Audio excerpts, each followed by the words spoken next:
phone away. Monday show. Oh, I was getting you ready, buddy. Live from New York. It's the show that's welcoming Chris Broussard back.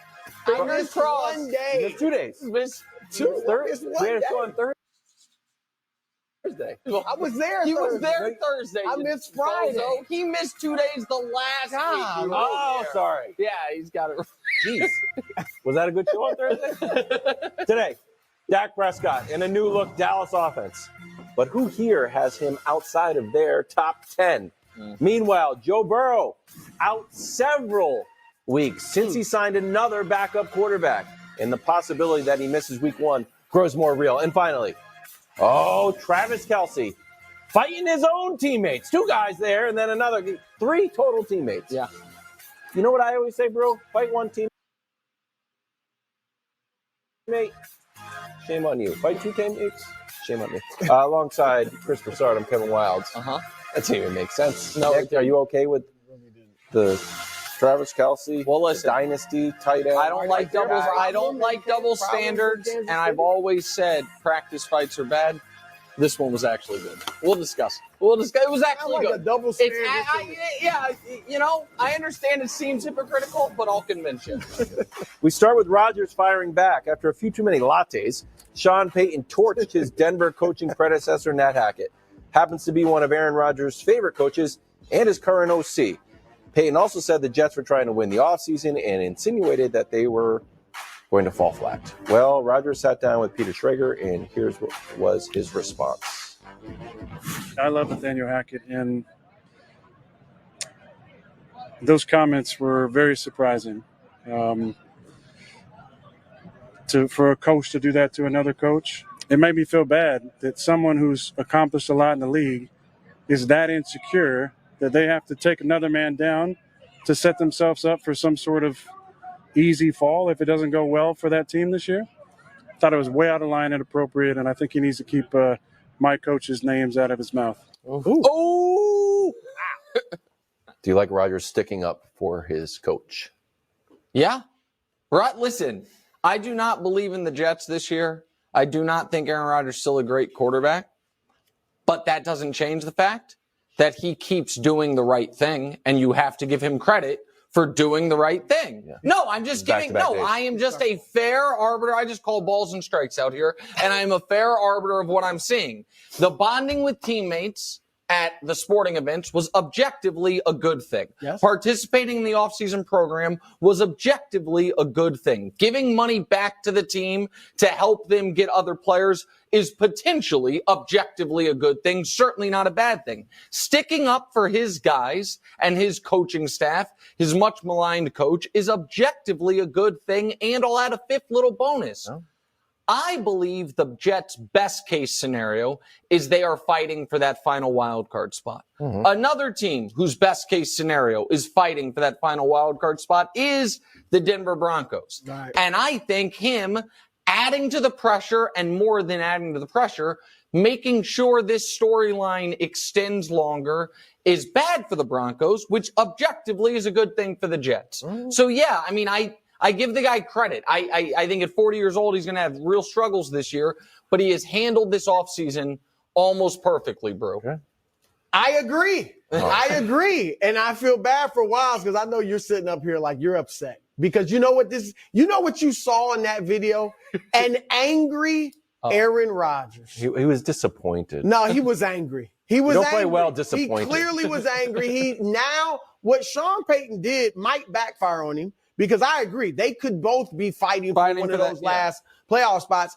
And he is now added to the chip that I think already was on Aaron Rodgers' shoulders. So he may make the Jets even better. I agree with Nick. Look, him sticking up for Nat Hackett, that's just going to strengthen Hackett's credibility within that locker room. I'm not saying guys already didn't believe in him, but let's face it. We saw what he came from last year, and now this helps having one of the best quarterbacks ever, sign off on him in a major fashion. It's also kind because of the way he was attacked. It's a kind thing to do to publicly back him. And people are probably looking at what Hackett did last year and saying, what is Aaron Rodgers seeing him? Kind of like the cheerleader. What is she seeing in her? I won't just throwing it out there.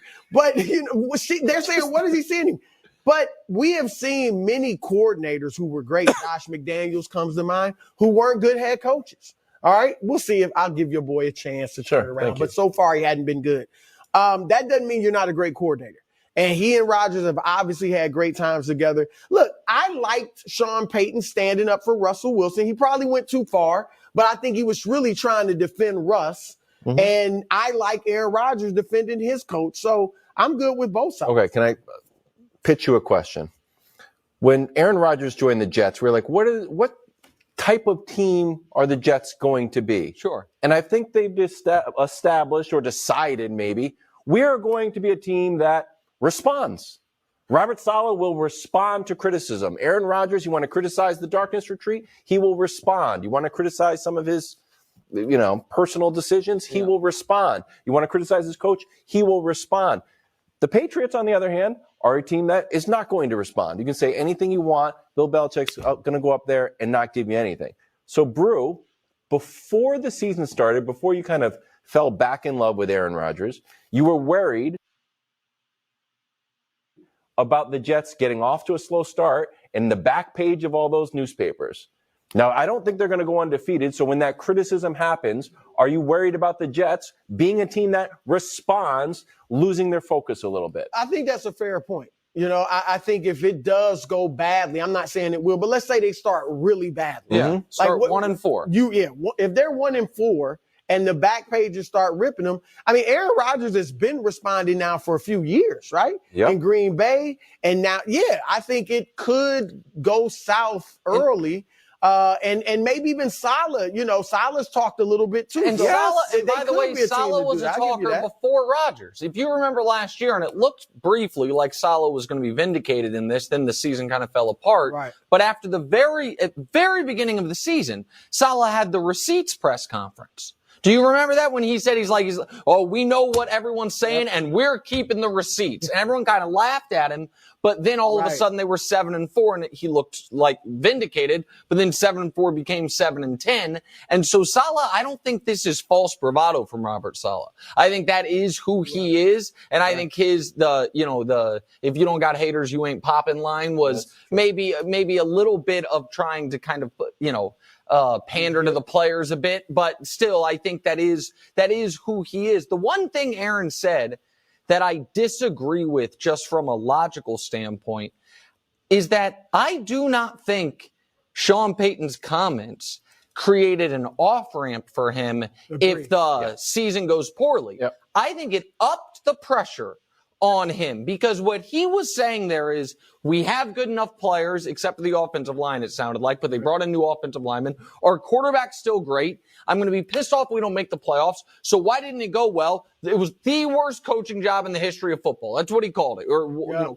paraphrase it. I think that only upped the pressure on the Broncos. It wasn't like this is such a disaster. Agree. I didn't know what I walked into. Right. So I disagree with Rodgers just kind of because most people were not looking at Denver as a playoff team. A lot of people thought Russ is falling off. Yeah, he'll be better under Payton, but he's not that good anymore. 8 wins. And now you're thinking, he's saying they're going to make the playoffs. Yes. So absolutely. All right, these teams will match up in Denver week 5. 2 Super Bowl champion quarterbacks on new/kind of new teams coming off uncharacteristic bad performances last year. Here's the first 5 weeks for both teams. The Broncos have got the Raiders, the Commanders, frisky Commanders, Dolphins, Bears, Jets, and then the Jets are going to lose on Monday Night Football against the Bills, go into Dallas and lose against the Patriots, who they haven't beaten since 2005, and then it's the Chiefs, maybe like a letdown game, and then the Broncos. So who's under more pressure to win this game, bro? Because of the schedule, and another thing too, the Jets. All right, the Jets will have the most pressure because I don't think they'll be 1-3 because I think they'll split with Buffalo and Dallas. They'll get one of those games.